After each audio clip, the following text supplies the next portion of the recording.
দুঃখ লাগে, তারপরে বলতে হয় একটা মানুষের মূল্য আর একটা মানুষের কাছে নাই।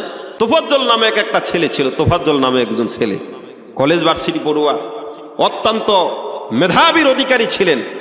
আত্মীয় স্বজনের মধ্যে কেউ নাই, একমাত্র ছিলেন ওই যে তোফাজ্জল নামে মানুষটা ছিলেন। অত্যন্ত ভালো মানুষ ছিলেন। এখন ব্রেনের সমস্যা, মানসিক সমস্যা, ভারসাম্যহীন হয়ে গেছেন। তাকে চোর সন্দেহভাজন ধরে অমানসিক কায়দা দীর্ঘ সময় পর্যন্ত প্রহার করেছে। এরপরে দেখেন অমানুষগুলো তাকে খাবার খাইতে দিছে। খাবার খাওয়ার পরে আবার নির্যাতন স্টিম রোলার চালানো হয়। এমনকি আমরা দেখতে পেলাম এই জায়গায় আপনার লাঠি দিয়া দুই পাশে মানুষ দুইভাবে আপনার পাড়ায় পাড়ায় মারতেছে। নির্যাতন কাকে বলা হয়, কত প্রকার এইভাবে মারছে তাকে, যে অমানুষগুলো তাকে এইভাবে নির্মমভাবে মেরেছে, হত্যা করেছে।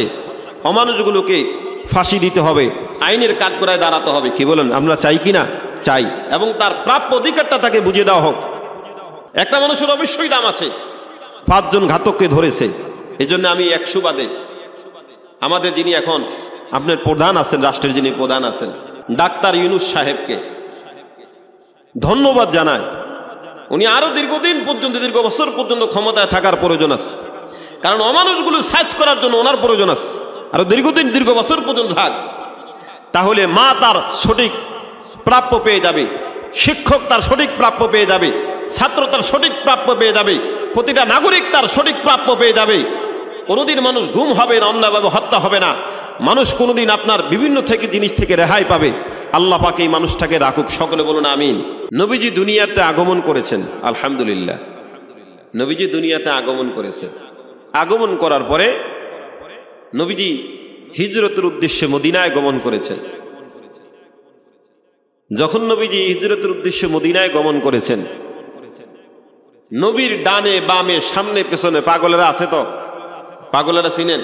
টাকার পাগল, কথা বলেন না, টাকার পাগল, পয়সার পাগল, ক্ষমতার পাগল, কার পাগল? আল্লাহর পাগল। সাহাবায়ে কেরাম রাদিয়াল্লাহু আনহু, ডানে সাহাবায়ে কেরাম, বামেও সাহাবায়ে কেরাম, সামনেও সাহাবায়ে কেরাম, পিছনে সাহাবায়ে কেরাম। সমস্ত সাহাবায়ে কেরামের মনের মধ্যে একটা আশা, মনের মধ্যে একটা আকাঙ্ক্ষা, আমার ঘরে যেন নবীজি আগমন করে, আমার ঘরে যেন নবীজি অবস্থান করে।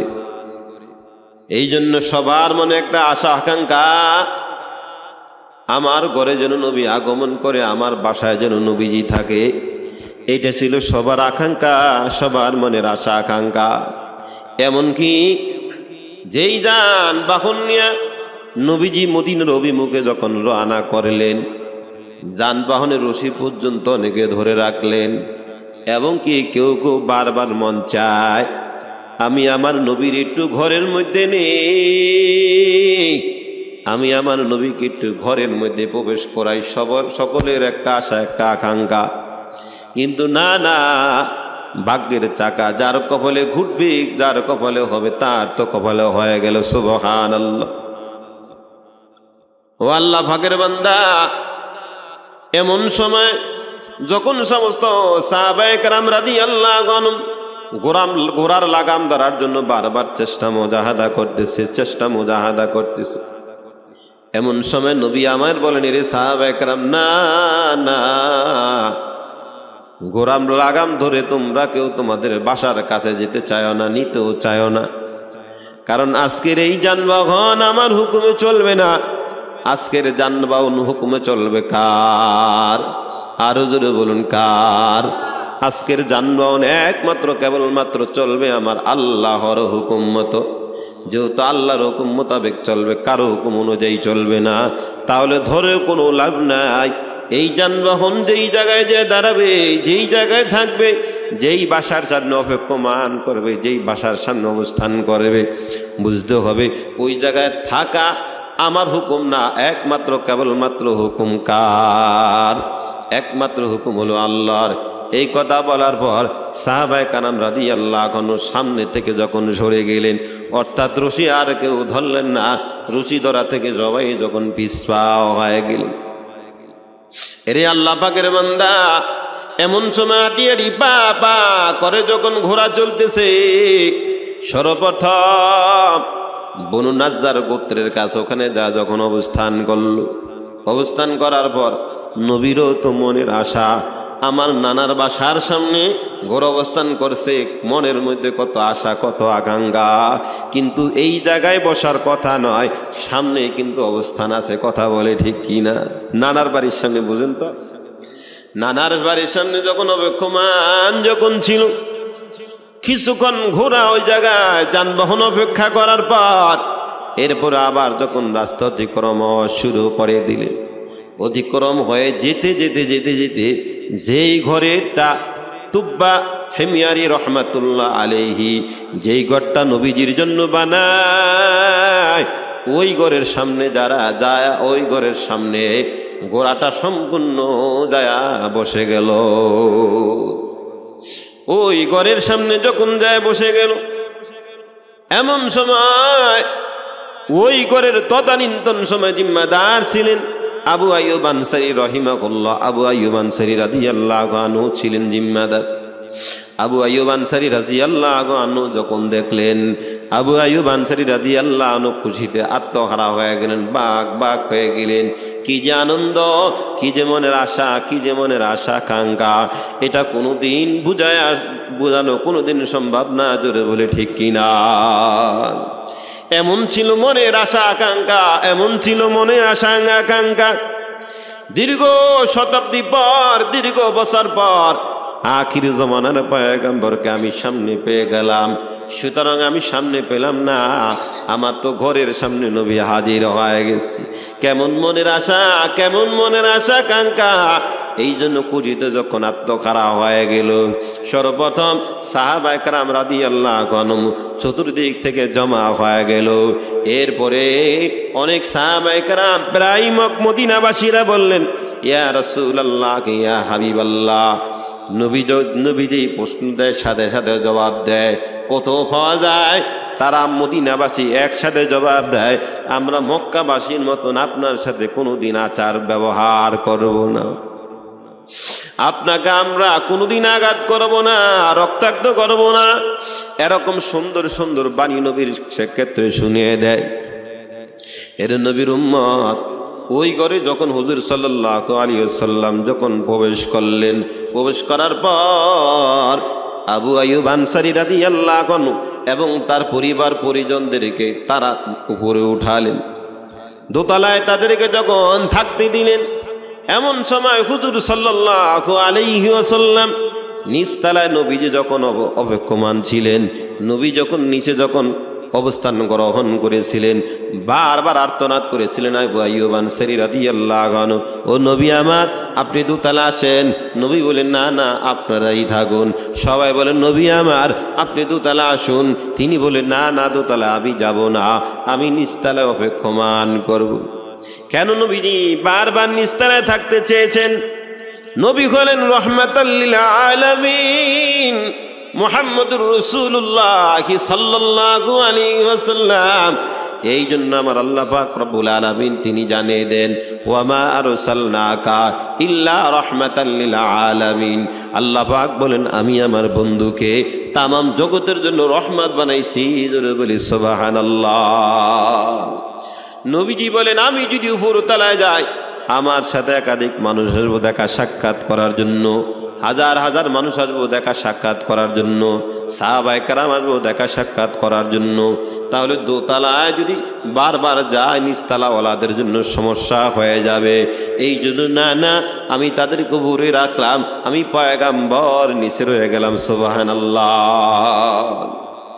কেমন ভালোবাসতেন সাহাবায়ে কেরাম রাদিয়াল্লাহু আনহুম, কেমন ভালোবাসতেন, যার কারণে ওই ঘরের মধ্যে থাকা অবস্থায় একদিন যখন পানি পড়ে গেল, পানি কি দিয়া পানি শেষ করা যায়, এমন সময় কনকনে ঠান্ডার কুয়াশার মধ্যে আবু আইয়ুব আনসারী রাদিয়াল্লাহু আনহুর স্ত্রী এবং আবু আইয়ুব আনসারী রাদিয়াল্লাহু আনহু সহকারে বাচ্চাগুলো পর্যন্ত সহকারে যে কম্বল ছিল বা যে লেপ ছিল, ওই লেপ দিয়ে নবীজির পানিরে তারা সুন্দর করে সেচ করেছে। তারা বলে, আমাদের ঘুমানোর কোনো প্রয়োজন নাই, আমার নবী যদি একটু ভালো লাগে, নবী যদি একটু ভালো মতো থাকতে পারে, এটা হবে আমাদের জন্য সবচেয়ে বড় করুণা, বড় মেহেরবানি। সুবহানাল্লাহ। এমনকি সব সময় ঘরের মধ্যে থাকাকালীন আবু আইয়ুব আনসারী রাদিয়াল্লাহু আনহু এবং তার পরিবারের লোকজনেরা সমস্ত খাবারগুলো আমার নবীর সামনে যখন দিয়ে দিতেন, এরপরে নবী যতটুকু খাইতেন খাওয়ার পরে বাকি খাবারগুলো মেয়েরা খাইতেন, বাকি খাবারগুলো আবু আইয়ুব আনসারী রাদিয়াল্লাহু আনহু খেতেন এবং তার পরিবারের মেয়ে এবং ছেলেদেরকে সুন্দর করে খাওয়াতেন। তারা বলতেন, কত শেফা আমরা পান করতেছি, আমরা কোনোদিন কল্পনা করতে পারবো না। তারা বলেন, আমরা নবীর হাতের খাবারের ঝুটাগুলো আমরা খেতাম, নবী যেখান থেকে খেয়েছেন তারপরে সব খাবারগুলো আমরা খেতাম, আমরা শেফা হিসাবে খেতাম, আমরা ভালো মনে করে খেতাম। একদিন খাবারগুলো সব যখন সামনে দেওয়া হলো, তরকারিগুলো সব যখন সামনে যখন পরিবেশন করা হলো, নবীজি তরকারি খেলেন না, কোনো কিছুই খেলেন না। এর জন্য আবু আইয়ুব আনসারী রাদিয়াল্লাহু আনহু এবং তার পরিবারের লোকজনও খাইলেন না। কেন খাইলেন না? জিজ্ঞাসা করল, ও পয়গম্বর আপনি কেন খান নাই? বলে, আমি এই জন্য খাই না, কারণ তরকারির মধ্যে পেঁয়াজ মিশ্রিত আছে, আমি যদি পেঁয়াজ মিশ্রিত খাবার খাই আমার কাছে কোনোদিন আল্লাহর ফেরেশতা আগমন করবে না। এই জন্য আমি পয়গম্বর পেঁয়াজযুক্ত আমি খাবার খাই নাই, না খায় আমি তোমাদের জন্য দিয়ে দিলাম। সুবহানাল্লাহ। এর নবীর উম্মত সর্বপ্রথম হুজুর সাল্লাল্লাহু আলাইহি ওয়াসাল্লাম যখন ওই যে তুব্বা হিময়ারি রাহমাতুল্লাহ আলাইহি দামি একজন বাদশাহ, যেই নবীর জন্য এই বাসাকে নিযুক্ত করেছেন, ওই নবী তার ঘরের মধ্যে যখন আগমন করেছেন, আগমন করার পর কাঙ্ক্ষিত চিড়িখানা আমার নবীর সামনে যখন উপস্থাপন করা হয়, নবী যখন দেখলেন, দেখার পর তুব্বা হিময়ারির জন্য দোয়া করলেন। আর চিঠির মধ্যে লেখা ছিল, ইয়া রাসূলুল্লাহ, হাবিবাল্লাহ, আমি যদি আপনাকে পাই তাহলে ভালো কথা, আর যদি না পাই আপনি আমারে মাফ করে দেন। আমি আপনারে ভালোবাসি, আমি আপনারে ভালোবাসি, আমি জানি আপনি হলেন মুহাম্মদুর রাসূলুল্লাহ সাল্লাল্লাহু আলাইহি ওয়াসাল্লাম, আমার জন্য আপনি দোয়া করবেন। আর যদি আমার জীবদ্দশা আপনাকে পেতাম, আমি আপনার সাথে সব সময় আমি আপনার সাথে সঙ্গে থাকতাম, এমনকি আমি আপনার শয়নে স্বপনে আমি আপনার কাছে থাকতাম, এমনকি আপনার যে বিরোধিতা করত, আপনার যে বিরুদ্ধচারণ করত, আমি তার বিরুদ্ধে আমি মোকাবেলা করতাম, আপনার পক্ষ হয়ে আমি তার সাথে যুদ্ধ অংশগ্রহণ করতাম। কেন? আমি আপনাকে ভালোবাসি জানের চেয়েও, আমি আপনাকে ভালোবাসি মালের চেয়েও, আমি আপনাকে সকল কিছুর চেয়ে আমি আপনাকে বেশি ভালোবাসি। সুবহানাল্লাহ। একমাত্র কেবলমাত্র একজন বাদশাহ নবীজিকে এতটুকু ভালোবাসার কারণে, এতটুকু মোহাব্বত আর ভালোবাসার কারণে আল্লাহ তার দামি বানাইছে। সুবহানাল্লাহ ওয়া বিহামদিহি। আরো জোরে বলুন সুবহানাল্লাহি ওয়া বিহামদিহি। তার মানে আমরাও কি নবীকে ভালোবাসতে হবে, নাকি বিরুদ্ধাচারণ করব? আমরাও নবীকে ভালোবাসো, এবং কেউ যদি নবীজির বিরুদ্ধাচারণ করে আমরা তার বিরুদ্ধে ময়দানে ঝাঁপিয়ে পড়ব ইনশা। আরো জোরে বলুন ইনশাআল্লাহ। কারণ এটাই হলো নবীর শিক্ষা এবং এটাই হলো নবীজির শ্রেষ্ঠ উম্মতের দাবিদার হওয়া ছাড়া আর কিছুই নাই। আল্লাহ আপনাকে আমাকে বুঝার মতন আল্লাহ পাক তৌফিক দান করে দেন। সকলে বলুন আমিন। কিন্তু এখন এত সমস্যা কোথায় যাব? আজ আমি মসজিদের ইমাম, আমিও দাবি করি আমি নবীর উম্মত। একজন মুসলমান নামাজ পড়তেছে না, উনিও দাবি করে নবীর উম্মত। আরেকজন মুসলমান কম বেশি নামাজ পড়ে, উনিও দাবি করে নবীর উম্মত। কিন্তু দেখেন আজ আমরা নবীর উম্মতরা এত ভাগে ভাগ হয়ে গেছি, দুঃখ লাগে। তারপরে বলতে হয়, আজ একটা মানুষের কাছে টাকার মহব্বত আছে, মানুষের কাছে ক্ষমতার মহব্বত আছে, ভালোবাসা আছে, মূল্য আছে, কিন্তু একটা মানুষের মূল্য আরেকটা মানুষের কাছে, কথা বলেন না কেন, একটা মানুষের মূল্য আরেকটা মানুষের কাছে নাই। অথচ কেমন একটা দামি মাস, কেমন একটা দামি মাসের মধ্যে আছি। যদি একটা মানুষের মূল্য আরেকটা মানুষের কাছে থাকতো, তাহলে আজ দেখেন এই যে আপনার গতকালকৃত ঘটনা সোশ্যাল মিডিয়াতে সবচাইতে বেশি আপনার দেখা যায়, হাজার হাজার মানুষ কাঁদতেছে, চোখের পানি পড়তেছে। তোফাজ্জল নামে একটা ছেলে ছিল, তোফাজ্জল নামে একজন ছেলে, কলেজ ভার্সিটি পড়ুয়া, অত্যন্ত মেধাবীর অধিকারী ছিলেন। 8 বছর আগে বাবা রোড অ্যাক্সিডেন্ট করে দুনিয়ার জমিন থেকে মারা গেলেন, ইন্না লিল্লাহি ওয়া ইন্না ইলাইহি রাজিউন। 5 বছর পরে মা ক্যান্সার রোগে আক্রান্ত হয়ে মা মারা গেলেন, ইন্না লিল্লাহি ওয়া ইন্না ইলাইহি রাজিউন। এরপরে ছিলেন বড় ভাই, যিনি একজন ওসি ছিলেন, সুনাম সুখ্যাতির সাথে দীর্ঘদিন পর্যন্ত আপনার দায়িত্ব পালন করেছেন। উনি আপনার তাও মানসিক ভারসাম্য হারিয়ে ফেলার কারণে মানসিক রোগে আক্রান্ত হয়ে উনিও দুনিয়ার জীবন থেকে বিদায় হয়ে গেলেন। আত্মীয় স্বজনের মধ্যে কেউ নাই, একমাত্র ছিলেন ওই যে তোফাজ্জল নামে মানুষটা ছিলেন, অত্যন্ত ভালো মানুষ ছিলেন। এখন ব্রেনের সমস্যা, মানসিক সমস্যা, ভারসাম্যহীন হয়ে গেছেন। কখনো মানুষ খাবার খায়, ওখান থেকে খাবার টান না খায়, কখনো মানুষ রুটি খায়, ওখান থেকে রুটি টান দিয়ে খায়। এরপরে আপনার ভার্সিটির রুমে তাকে চোর সন্দেহভাজন ধরে অমানসিক কায়দা দীর্ঘ সময় পর্যন্ত প্রহার করেছে। এরপরে দেখেন অমানুষগুলো তাকে খাবার খাইতে দিছে। এরপরে তার মামার নাম্বার নিল, মামার নাম্বারে ফোন করলেন, বলেন আমাদেরকে 35,000 টাকা দেন, তাহলে আমরা ছেড়ে দেব। তা আমি তো গ্রামে আছি, আমি টাকা দেবো, একটু আমাকে সময় দিন। সময় পর্যন্ত দিল না। খাবার খাওয়ার পরে আবার নির্যাতন স্টিম রোলার চালানো হয়। এমনকি আমরা দেখতে পেলাম এই জায়গায় আপনার লাঠি দিয়া দুই পাশে মানুষ দুইভাবে আপনার পাড়ায় পাড়ায় মারতেছে। নির্যাতন কাকে বলা হয়, কত প্রকার এভাবে মারছে তাকে। আমরা সর্বোচ্চ শাস্তি কামনা করি যে অমানুষগুলো তাকে এইভাবে নির্মমভাবে মেরেছে, হত্যা করেছে। অমানুষগুলোকে ফাঁসি দিতে হবে, আইনের কাঠগড়ায় দাঁড়াতে হবে। কি বলেন, আমরা চাই কি না? চাই। এবং তার প্রাপ্য অধিকারটা তাকে বুঝিয়ে দেওয়া হোক। দেখেন শোনেন, একটা মানুষের অবশ্যই দাম আছে নাকি নাই? আছে কিনা? অবশ্যই দাম আছে। একটা মানুষের অবশ্যই দাম আছে। 5 জন ঘাতককে ধরেছে। এই জন্য আমি 100 বাদে আমাদের যিনি এখন আপনার প্রধান আছেন, রাষ্ট্রের যিনি প্রধান আছেন আপনার ডাক্তার ইউনূস সাহেবকে ধন্যবাদ জানায়। উনি আরো দীর্ঘদিন পর্যন্ত, দীর্ঘ বছর পর্যন্ত ক্ষমতায় থাকার প্রয়োজন আছে। কারণ অমানুষগুলো সার্চ করার জন্য ওনার প্রয়োজন আছে। আরো দীর্ঘদিন, দীর্ঘ বছর পর্যন্ত থাক, তাহলে মা তার সঠিক প্রাপ্য পেয়ে যাবে, শিক্ষক তার সঠিক প্রাপ্য পেয়ে যাবে, ছাত্র তার সঠিক প্রাপ্য পেয়ে যাবে, প্রতিটা নাগরিক তার সঠিক প্রাপ্য পেয়ে যাবে। কোনোদিন মানুষ গুম হবে না, অন্যায়ভাবে হত্যা হবে না। মানুষ কোনোদিন আপনার বিভিন্ন জিনিস থেকে রেহাই পাবে। আল্লাহ পাক এই মানুষটাকে রাখুক। সকলে বলুন আমিন। আরো জোরে বলুন আমিন। মানুষটাকে আল্লাহ পাক আরো দীর্ঘজীবী করুক। মানুষটাকে আল্লাহ তাআলা সুন্নতের উপর উঠার মতন আল্লাহ পাক তৌফিক দান করেন।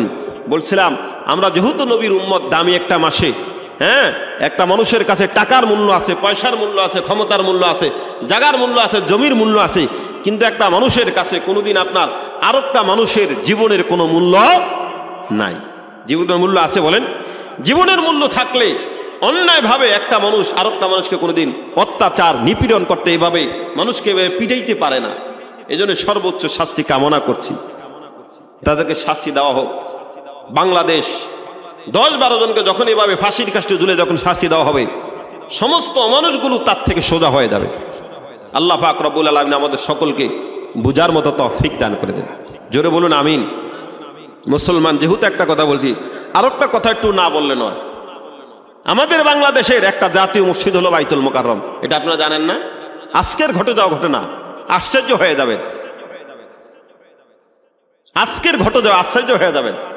আমাদের বাইতুল মোকাররমের মতন একটা দামি একটা জায়গা, যেখানে সব সময় সিকিউরিটি আছে, এমন একটা দামি জায়গার মধ্যে যিনি পূর্বের খতিব ছিলেন, আপনার সরকার পদত্যাগ করার পর থেকে উনি বা পলায়নরত অবস্থায় ছিলেন।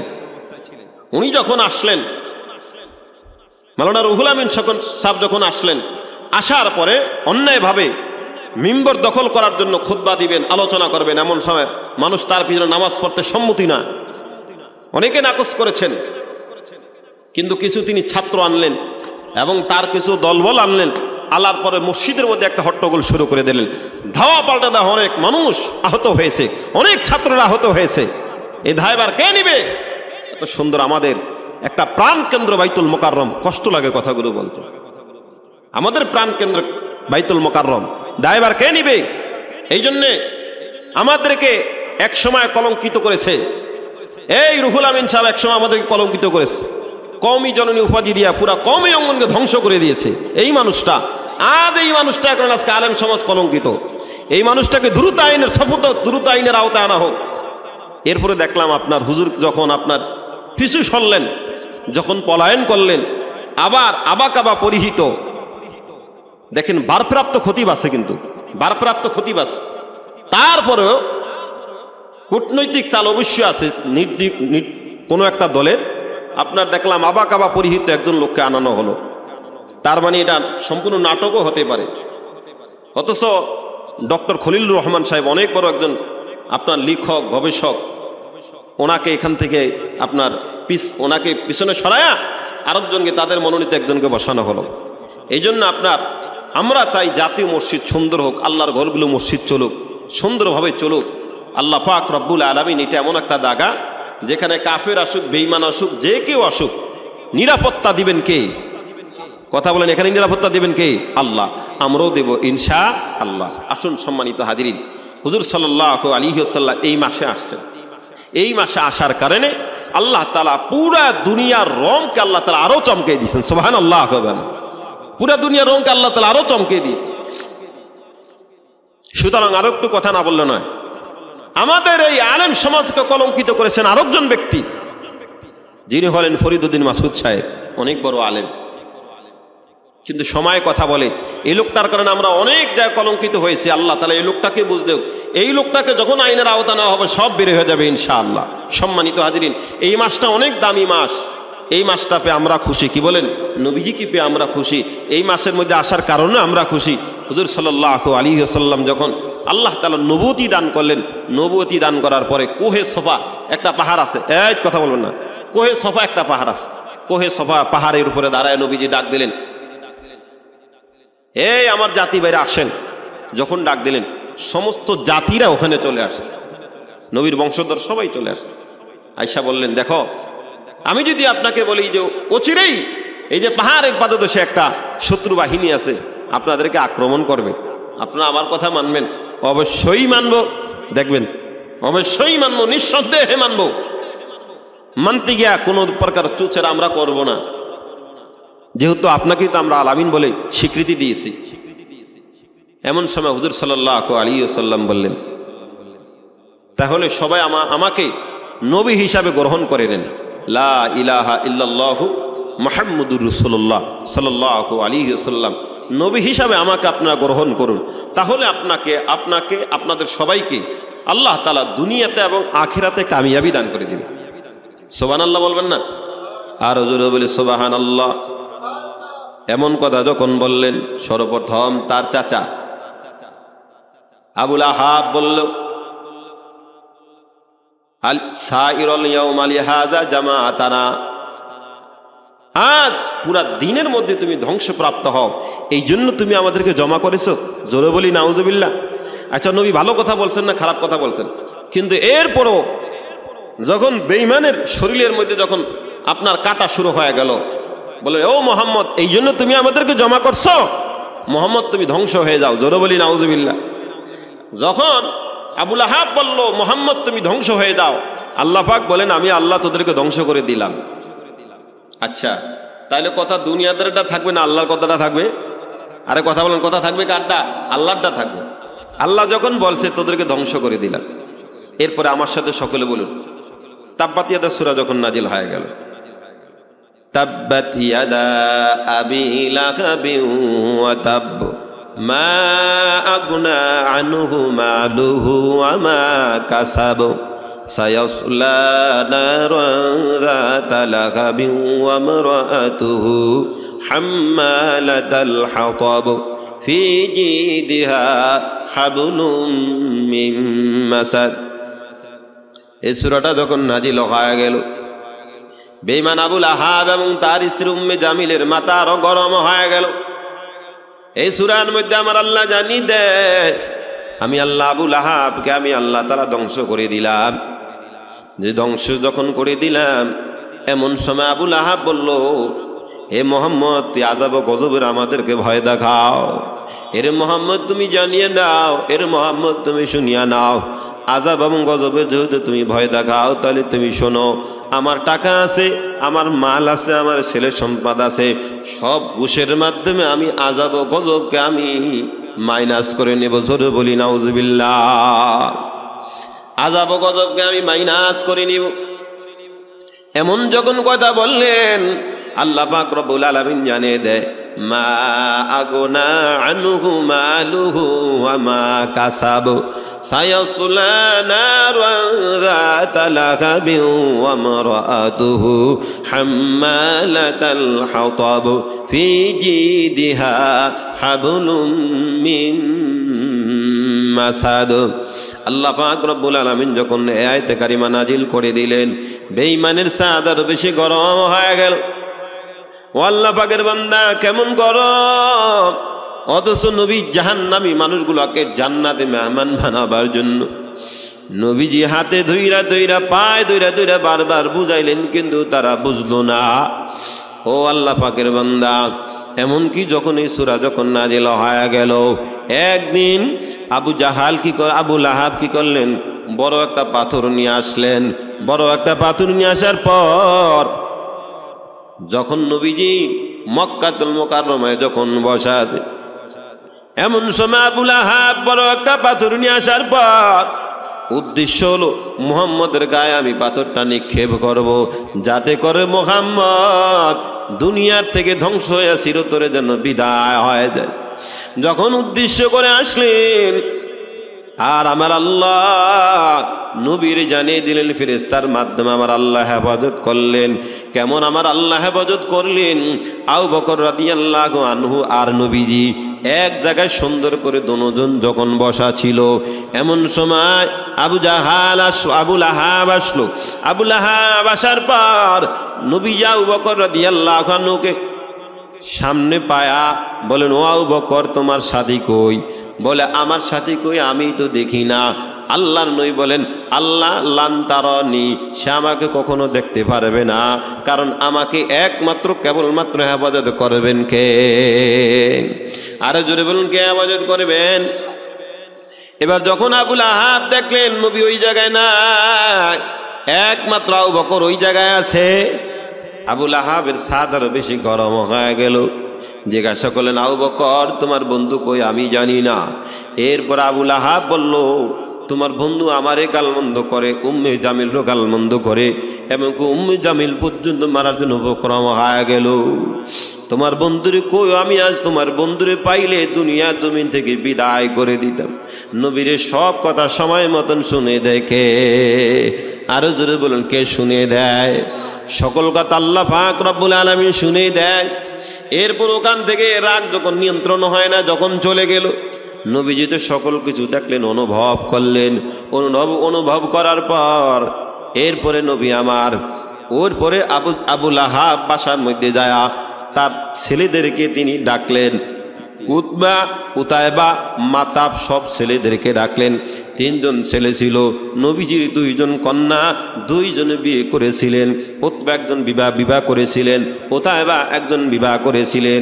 তার সন্তানদেরকে ডাকলেন, এর সন্তানেরা আয় আয়, তোরা আমারে ভালোবাসিস? বলে, হা আমি আপনাকে ভালোবাসি। তোরে মারে ভালোবাসিস? বলে, হা মাকে ভালোবাসি। যদি আমাদেরকে ভালোবাসো তাহলে আজ একটা শর্ত দিব, তাড়াতাড়ি মুহাম্মাদের মেয়েগুলির তোরা তালাক দিয়ে দে। আরো জোরে বলি নাউজুবিল্লাহ। এবং তালাক দিয়ে দিবি, এবং খারাপ ভাষায় গালিগালাজ করিবি, প্রয়োজন হয় থুতু মারবি। কত থুতুর কথা উল্লেখ আছে। মেয়েদেরকে তালাক দিয়া নবীজির চেহারায় থুতু মারার কথা পর্যন্ত বলা আছে। এইভাবে নবীর যখন আঘাত করা হয়, নবীর এইভাবে যখন অপমান করা হয়, কিন্তু নবীও বরদাস্ত করতে পারে না, আমার আল্লাহ বরদাস্ত করতে পারে না। এমন সময় আপনার আমার পয়গাম্বরের জবান থেকে একটা বদদুয়া বের হয়ে গেল, আল্লাহুম্মা সাল্লি আলাইহি কালবাম মিন কিলাবিক। আয় আল্লাহ, আবু লাহাবের সন্তানগুলোর আল্লাহ আপনি কুত্তাটি লাগায় দেন। আপনার তো অনেক কুকুর আছে, কুত্তাগুলো লাগিয়ে দেন। যার কারণে আবু লাহাব একদিন ব্যবসার উদ্দেশ্যে যখন রওনা হলো, উতবারে সাথে নিয়ে যখন রওনা হলো, আর রওনা যখন হয়ে গেল, দিন যখন শেষ হয়ে গেল, অর্থাৎ মাগরিবের সময় যখন চলে আসছে, এমন সময় এক জায়গায় তাঁবু গাড়লেন। অনেক মানুষ ছিল, তার সাথে অনেক বড় নেতারা ছিল। হঠাৎ করে কুত্তার ঘেউ ঘেউ আওয়াজ যখন শুনতে পেলেন, আবুল আহাব বলেন, আমার বড় ভয় হয়।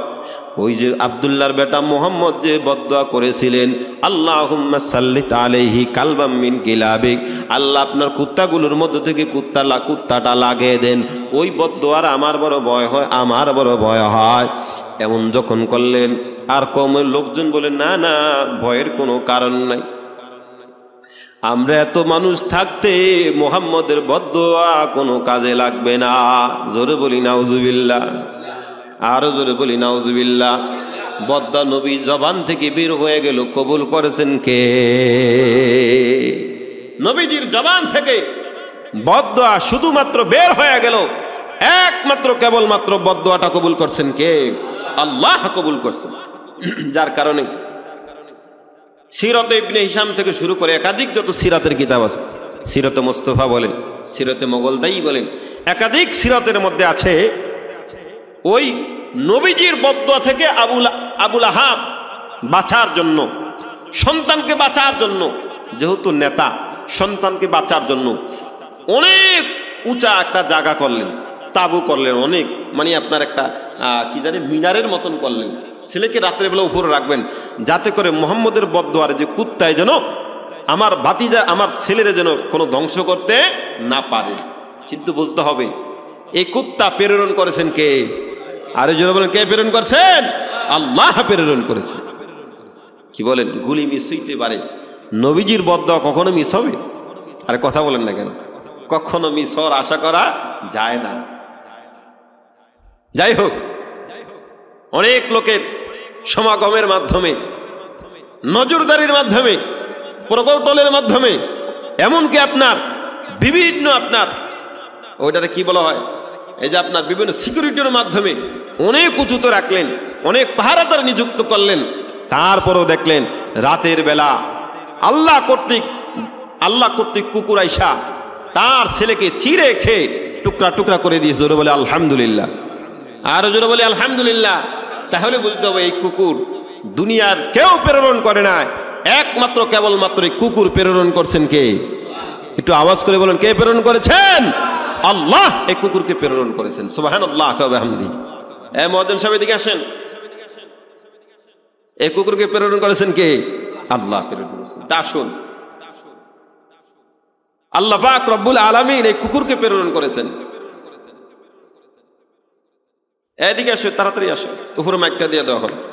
তাহলে এই কুকুরকে দেখেন, মাত্র এতজন লোক সিকিউরিটির মাধ্যমেও একটা ছেলেকে বাঁচাতে পারে না। কয়জন ছেলে?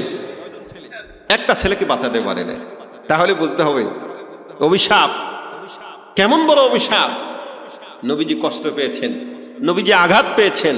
আঘাত আর কষ্ট পাওয়ার কারণে নবী যখন বদদুয়া করেছেন, এই বদদুয়াকে কেবলমাত্র একমাত্র গ্রহণ করেছেন কে? আল্লাহ গ্রহণ করেছেন। সম্মানিত হাজিরিন, তাহলে বুঝতে হবে নবীর বদদুয়া গুলি মিস হইতে পারে, কোনোদিন বদদুয়া মিস হবে? আরে কথা বলেন না কেন? কখনো বদদুয়া মিস হওয়ার কোনো আশা করা যায় না। সম্মানিত হাজিরিন, আসুন, নবী নাই, সাহাবায়ে কেরাম নাই, নবীর ওয়ারিসরা আছে কিনা? কথা বলেন না কেন? নবীর ওয়ারিসরা আছে কিনা? নবীর ওয়ারিসরা হলো হযরত উলামায়ে কেরাম। তাফসীরের মধ্যে আছে, নবীর ওয়ারিস হযরত উলামায়ে কেরামদের সাথে কথা বলার ক্ষেত্রে কথার আওয়াজটা যেন না উঁচু হয়, ঠিক কিনা? এবং সম্মান বজায় রেখে করতে হবে। এই জন্য আমি অনেক সময় বলি, ভাই, আলেমদের সাথে কখনো বদদুয়া করবেন না। তাহলে আজ না হোক কাল আলেমরা যদি আপনি অন্যায়ভাবে যদি তাদের প্রতি যদি খারাপ আচরণ করেন, তারা যদি বদদুয়া করেই ফেলে, আজ না হোক কাল ওই মানুষটার ধ্বংস অনিবার্য ইনশাআল্লাহ। আজ না হোক কাল ধ্বংস হবেই হবে। যেহেতু নবী নাই, নবীর ওয়ারিস হযরত উলামায়ে কেরাম, তাদের বদদুয়া যদি কারো বিরুদ্ধে লেগে যায়, আজ না হোক কাল সে ধ্বংস হবেই। আল্লাহ পাক আমাদের সকলকে হেফাজত করুন। আরো জোরে বলুন আমিন। এই যে বিগত মাহফিলে দেখছি, অনেক কষ্ট লাগে। আমরা অনেক জায়গায় দেখছি আমাদের সাথে অনেকে বেয়াদবি করেছে। আমি তো সাক্ষী অনেক জায়গায়। এই যে আপনার নগদের মাত্র 20-25 দিনের আগের ঘটনা, আপনার এক মাহফিলে একজন বেয়াদব ভাইসা উচ্চ তাচ্ছিল্য ভাষায়, কটাক্ষ ভাষায় মাহফিলকে বন্ধ করার জন্য যখন চেষ্টা করলো, যে ওলামায়ে কেরাম এতদিন পর্যন্ত চুপ ছিল, লজ্জার বশবর্তী হয়ে কিছু বলতেন না, আজ ওই ওলামায়ে কেরাম আমার ভাই আব্দুর রহিম আল মাদানী যখন মাহফিলকে যখন বন্ধ করার জন্য, আমার মাহফিল একাধিক আলেমের মাহফিল যখন বন্ধ করার জন্য আসছে, উনি বলেন আল্লাহর কোরআনের দাওয়াত হবে, নবীদের ওয়ারিসদের কথা হবে ওপেন, কিসের আবার থানার অনুমতি? কথা বলেন ঠিক কিনা? কিসের থানার অনুমতি? আছে আল্লাহর কোরআনের আলোচনা চলো ওপেন, কোনো অনুমতির প্রয়োজন নাই। যেই বাধা দিতে আসবে কোনো কথা নেই, অমনি ফিরা, অমনি কি ভাই, অমনি পিড়াইতে হবে ইনশা আল্লাহ। কারণ পিড়াইলেই তো এটা সোজা হইব নাকি?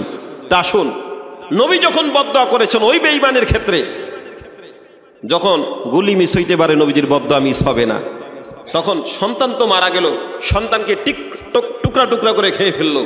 এরপরে নিজের বাবার আবু লাহাবের কথা হলো, আবু লাহাব আপনার তার পুরা শরীরের মধ্যে পোকা ধইরা, এরপর আপনার ক্ষত বিক্ষত হতে হতে আপনার দুনিয়ার জমিন থেকে বিদায় হয়ে গেছে। 3 দিন 3 রাত্র চলে গেল, একটা মানুষ তাকে মাটির মধ্যে নামাতে চায় না। কেন চায় না? নবীর বদদোয়া কাকে বলা হয়? কেন চায় না? বলে আবু লাহাব বলে সোয়াশাই রোগ, তার থেকে রোগ সবার মধ্যে জন্ম নিবে, তার থেকে রোগ সবার মধ্যে জন্ম নিবে। এই জন্য 3 দিন 3 রাত্র চলে গেল, তাকে দাফন করে না। এমন সময় সবাই মিলে একটা আওয়াজ দিলেন, এইভাবে নাফরমানটাকে যদি রেখে দেওয়া হয়, এমনকি তার সন্তানরা পর্যন্ত দাফন করে না। যেই আবু লাহাব বলল, যেই বেঈমানেরা বলল মুহাম্মদ তুই ধ্বংস হয়ে যা, মুহাম্মদ তুই নির্বংশ হয়ে যাবি, আল্লাহ পাক বলেন ও বেঈমান, আমি আল্লাহ তোদেরকে নির্বংশ করে দিলাম। ইন্না শানিআকা হুয়াল আবতার, আল্লাহ পাক বলেন আমি আল্লাহ নির্বংশ করে দিলাম। আবু লাহাবের নাম নেওয়ার মতন কেউ নাই, আবু জাহালের নাম নেওয়ার মতন কেউ নাই, ফেরাউনের নাম নেওয়ার মতন কেউ নাই, উতবার নাম নেওয়ার মতন কেউ নাই, সাইবার নাম নেওয়ার মতন কেউ নাই। আর আমার নবীর নাম নেওয়ার মতন লোকের অভাব নাই। জোরে বলি সুবহানাল্লাহ। আমার নবীর নাম নেওয়ার মতন লোকের অভাব নাই। এই জন্য আল্লাহ নবীর এত দামি বানাইছেন, যার কারণে দেখবেন সব জায়গায় একটা আওয়াজ, সব জায়গায় একটা আওয়াজ, তাকবীর মে কালিমা মে নামাজু মে আজামে হায় নামো এলাহি চে মিলা নামো মোহাম্মদ। সব জায়গায় মোহাম্মদ, শয়নে স্বপনে সব জায়গায় মোহাম্মদ। সুবহানাল্লাহ। এরপরে বিভিন্ন দাসীর মাধ্যমে, বিভিন্ন আজাদকৃত লোকদের মাধ্যমে তাকে দাফন করা হয়। ও নবীর উম্মত, এমন সময় নবীর চাচা ইবনে আব্বাস রাদিয়াল্লাহু আনহুর হাত ধরে, ওই আবু লাহাবের 2 সন্তান ছিল, মাতাবার উতাইবা ছিল, 2 জন আইসা নবী যখন কালিমার দাওয়াত দিলেন, দুজন একসাথে চিৎকার আর কান্নার আওয়াজ, আর বলে ও নবী আমার, আমরা অন্যায় করে ফেলেছি, মেহেরবানি করে আপনি আমারে ক্ষমা কইরা দেন। বাবার কথা ধরে, মায়ের কথা ধরে আমরা অন্যায় করেছি, মেহেরবানি করে আপনি আমারে ক্ষমা কইরা দেন। এইভাবে যখন আর্তনাদ শুরু করে দিল, আর 2 ভাই বলা শুরু করে দিল লা ইলাহা ইল্লাল্লাহু মুহাম্মাদুর রাসূলুল্লাহ আশহাদু আল্লা ইলাহা ইল্লাল্লাহু ওয়া আশহাদু আন্না মুহাম্মাদান আবদুহু ওয়া রাসূলুহু সাল্লাল্লাহু আলাইহি ওয়াসাল্লাম। কালিমা পরে যখন মুসলমান হয়ে গেলেন, ও নবীর উম্মত, নবীর স্পষ্ট দুশ্মনও যদি যখন নবীর কাছে আইসা কালিমা পড়তো, নবীর সাথে আর কোনো দুশ্মনী নাই, আর কোনো আদাওয়াতি নাই। কারণ কালিমার মালাটা গলায় লাগানোর পর এই মানুষটা দামি একমাত্র কেবলমাত্র ঘোষণা করেছেন কে? আমার আল্লাহ তাকে দামি ঘোষণা করেছেন। নবী যেমন দাম, দুনিয়া তো দাম, পরকালে নবীর দাম। এর নবীর উম্মত তার আলোচনা দীর্ঘায়িত করব না, আজানের তো সময় হয়ে গেল। নবীর অনেক বড় দাম, আখিরাতে পর্যন্ত যান। দুনিয়ায় নবী আদৌ পর্যন্ত যতদিন নবী ছিলেন শুধু কাঁদছেন, আদৌ পর্যন্ত কাঁদছেন। এমনকি এখন হাসরের ময়দানে পর্যন্ত কাঁদবেন। এমনকি জাহান্নামী উম্মতগুলোকে জান্নাতের মেহমান না বানানো পর্যন্ত নবীজির কান্না কোনোদিন বন্ধ হবে না। জোরে বলি ঠিক কিনা? নবীজির কান্না কোনোদিন বন্ধ হবে না। আল্লাহর নবী সাল্লাল্লাহু আলাইহি ওয়াসাল্লাম যখন দেখবেন হাসরের ময়দানে সমস্ত মানুষগুলোকে হাঁকায়া যখন জাহান্নামের মধ্যে নিয়ে যায়, এমন সময় নবী আমার বলবেন, ও আল্লাহ, আমার উম্মতগুলোরে বাঁচান বাঁচান, আপনার বান্দাগুলোরে বাঁচান, এরা তো জাহান্নামের মধ্যে চলে যায়। দেখবেন জাহান্নামের ফেরেশতারা জাহান্নামের শিকল লাগায়া পর্যন্ত জাহান্নামকে ধরে রাখতে পারে না, জাহান্নাম তাদেরকে ধরে জাহান্নামের মধ্যে নিয়ে যায়। এমন সময় নবী আমার বরদাস্ত করতে পারবে না, নবী বারবার বলবেন, আল্লাহ বাঁচান বাঁচান, আমার উম্মতগুলোরে জাহান্নামে তো খেয়ে ফেলবে। এমন সময় আল্লাহ পাক রব্বুল আলামিন বারবার নবী যখন আর্তনাদ করতেছে, এমন সময় আল্লাহ পাক রব্বুল আলামিন এক মুষ্টি পানি যখন নিক্ষেপ করবেন, জাহান্নামের আগুন চিৎকার মেরে দূরে সরে যাবে। সুবহানাল্লাহ। চিৎকার মেরে যখন দূরে সরে যাবে, আল্লাহর নবী আল্লাহ পাক রব্বুল আলামিনকে বলবেন, ও আল্লাহ, এটা কিসের পানি? এটা কোন দামি পানি? আপনি আমারে বলেন। আল্লাহ পাক বলেন, ও নবী আমার, এটা জমজম কুবের হাউজে কাউসারের পানিও না, এটা হলো আপনার গুনাহগার উম্মত, আমার গুনাহগার বান্দার চোখের পানি। ওই চোখের পানিটাকে আমি আল্লাহ তো যত্ন করে রাখলাম, আজ যে জাহান্নামকে ফেরেশতারা পর্যন্ত ধরে রাখতে পারে না, ওই দামি পানিটা যখন নিক্ষেপ করে দিলাম, জাহান্নামের আগুন চিৎকার মেরে দূরে সরে গেল। আর জাহান্নামের আগুন চিৎকার মেরে যখন দূরে সরে গেল, মানুষগুলো হাউমাউ করে কান্নার আওয়াজ। মানুষগুলো কার কাছে যাবে, কোথায় যাবে? কেউ তো রক্ষা করার মতন কেউ নাই, একমাত্র রক্ষা করার মালিক তিনি কে? আরো জোরে বলুন কে? এমন সময় বেঈমানেরা পর্যন্ত ওই জায়গা থেকে পলায়ন করার জন্য দৌড়ায় দৌড়ায়, আল্লাহর সামনে থেকে পলায়ন করার জন্য যখন দৌড় শুরু করে দিবে, তখন আমার আল্লাহ কহারিয়াতের আওয়াজ দিয়ে ঘোষণা করবেন, ও নাফরমান, আইনাল মাফার, এরে নাফরমান, তুই কই পালাবি, কোথায় যাবি? এমন সময় কোনো জবাব নাই, জবাব নাই। নাফরমান দৌড়াইতে দৌড়াইতে শক্তি যখন শেষ হয়ে যাবে, পিছন দিকে যখন তাকাবে, দেখবে আল্লাহর সাহায্য ছাড়া আর কিছুই নেই। ওই জায়গায় নাফরমান বারবার দৌড়ায়, বারবার দৌড়ায়। এমন যখন হালত যখন শুরু হয়ে যাবে, যখন দেখবেন আল্লাহ প্রশ্নের কোনো জবাব নাই, আল্লাহ প্রশ্ন করে আল্লাহ নিজে আবার জবাব দেন, কাল্লা, কঠিন কালো ভাগাতে পারবি না, কঠিন কালো কোথায় তুই যেতে পারবি না। আজকে একমাত্র কেবলমাত্র হুকুম চলবে কার? আরো জোরে বলুন কার? একমাত্র হুকুম চলবেন আমার আল্লাহ। ও নবীর উম্মত, এখন তো ওই বান্দা হাউমাউ করে কান্নারম্ভ শুরু করে দিল। এর নবীর উম্মত, একমাত্র তামার জমিনটা হবে গরম, ওই দিকে সূর্যের তাপ মাত্র আধা বেগত পরে আজকে সূর্য দেয় উল্টা দিক থেকে আলো দেয়, আর আসরের ময়দানে সূর্য তার ভাও দিক থেকে তা আলো দেওয়া শুরু করে দিবে। এত লক্ষ এত কোটি কোটি মাইল দূরে, তাও অনেক সময় গরমের কারণে সহ্য করতে পারি না। এখন ফ্যান চলে, কত সুন্দর বাতাস হয়, তারপরও সহ্য করতে পারি না। আসরের ময়দানে কিভাবে সহ্য করব? এবং কি এই গরমের মধ্যে ফ্যান দেওয়া পর্যন্ত শরীরকে নিয়ন্ত্রণ করতে পারি না। আপনার আমার আব্বা যান যারা অন্ধকার কবরের জমিনে যারা ঘুমায়, তাদের কি হালত, তাদের কি হালত। ও নবীর উম্মত, হাসরের ময়দানের অবস্থা যত ভয়ঙ্কর হয়ে যাবে, এমন সময় ফেরেশতারা বলল, ও নবী আমার, আমরা দেখলাম আপনার অগণিত উম্মত রে ফেরেশতারা হাঁকায় হাঁকায় জাহান্নামের দিকে নিয়ে যায়।